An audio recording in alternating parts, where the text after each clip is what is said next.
Hey everyone, Serious Joe here. The Thunderbirds, a 1960s British icon, and if you are anything like me, you grew up watching the adventures of International Rescue with the early 2000s re-repeats. I loved the Thunderbirds back then, and still am an avid Gerry Anderson fan to this day. Growing up though, I was fortunate to own a copy of one of the Thunderbirds PC games, called Vault of Doom. The game has you part of the International Rescue crew, responding to a distress call from the Bank of England. Now, the plot follows near enough to the exact same storyline as the 1965 episode, The Vault of Death, and actually features quite a lot of clips from that episode as cutscenes. In it, we see Lady Penelope and Parker breaking into the Bank of England vault to test its security features. Due to them succeeding, the bank has a new, tighter system installed. Unfortunately, however, a bank worker gets locked inside the main vault, and to make matters worse, the air inside the vault is slowly being depleted. In another 2 hours, all the air will be pumped out. We can't stop it, and we can't open the vault. So, the game starts off with you as Parker breaking into the bank itself. You do this by navigating a series of corridors, reaching lifts that will eventually take you down to the vault. This is a time level, so you only have a set amount of time to reach the lifts before the alarm goes off and you have to restart. From what I can remember, I always used to get stuck on this level, which is a bit awkward as it's the beginning of the game. So my dad would have to come over time and time again to help me out. Mobile control calling International Rescue England. Require your assistance.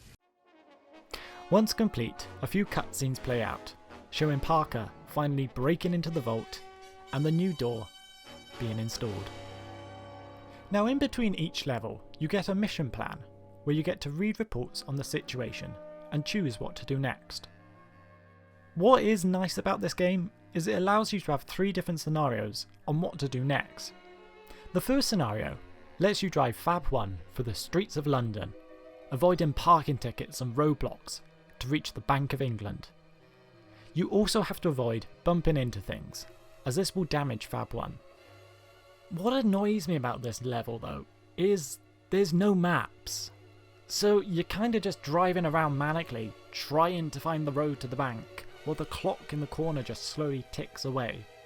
It does get a bit confusing at times.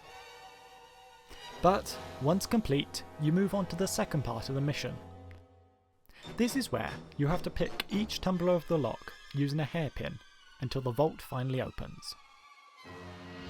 You see that, Lovegrove? The Bank of England vault open with a hairpin.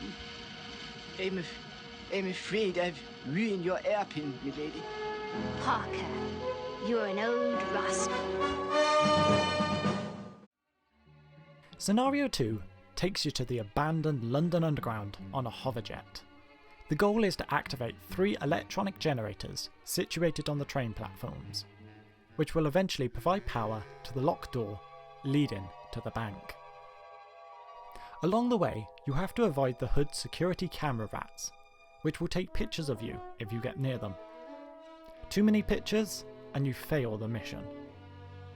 The rats are also a nice little nod to the episode The Mighty Atom.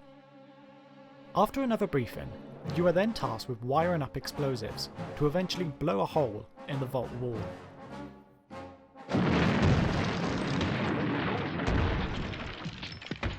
Guess we just made it. We're International Rescue. Finally, moving on to the last scenario, and my personal favourite as a kid, is the Thunderbird Flight Simulator. Well, what are we waiting for? Let's go! And,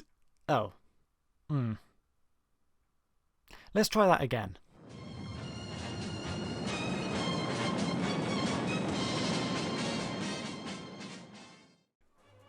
So the final mission involves you flying Thunderbird 1 over the skies of London to 3 sets of waypoints.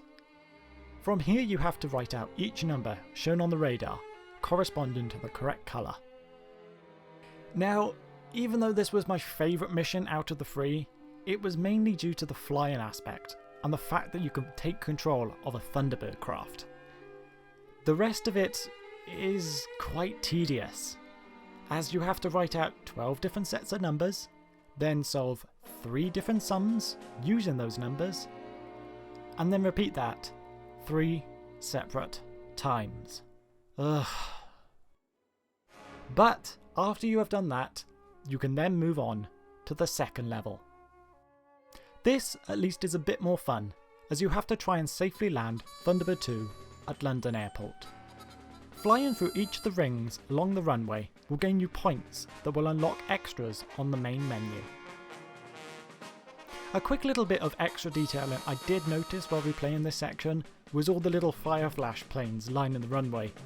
For some reason, I never twigged what they were as a kid. So, after a successful landing, we actually move on to a third and final level of this mission. Using Thunderbird 1's mobile control unit, we have to try and crack the passcode to open the vault door. This level plays out very similar to a game of Mastermind, where you have to guess what number each pin of the lock is by how much it moves. After a bit of trial and error, you finally complete the mission and the game. I promise you it will take years to get through. It won't take that long with our equipment.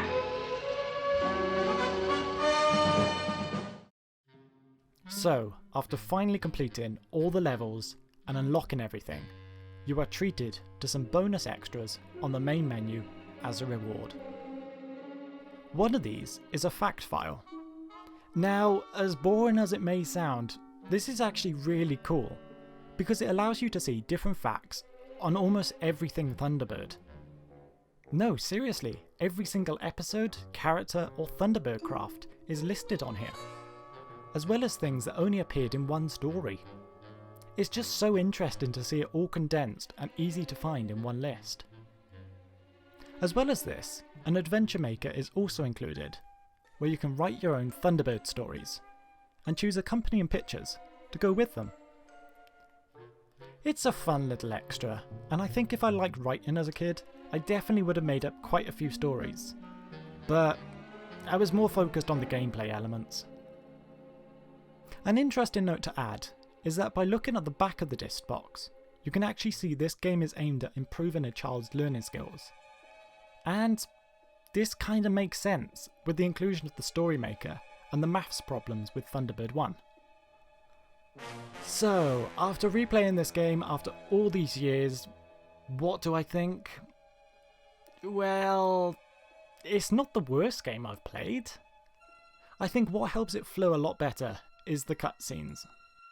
It is a bit of a shame that it is re-edited material, but in a way it kind of works because it's the exact same plot, near enough, as the episode.